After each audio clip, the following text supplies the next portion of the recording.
Okay guys, it's Jack. So I'm in Stockwell. I've just had to sign on here. And the reason I'm looking at these is, I mean they're plain, aren't they? But they've got the basements. And I was looking at this here and comparing it with this here.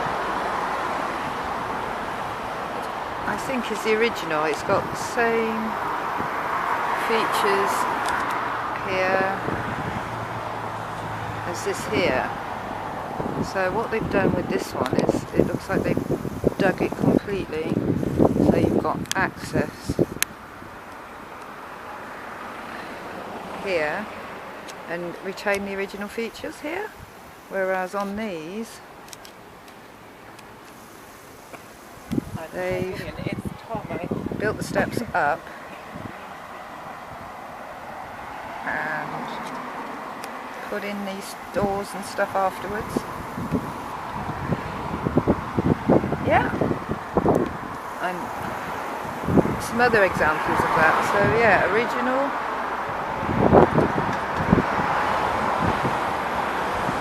It's quite dramatic, really, quite a dramatic change, because that really does look like it should be like that, doesn't it?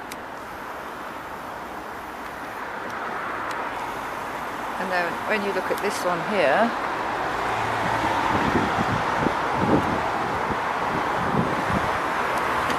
that's how it was.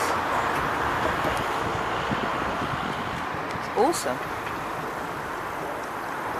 That's back.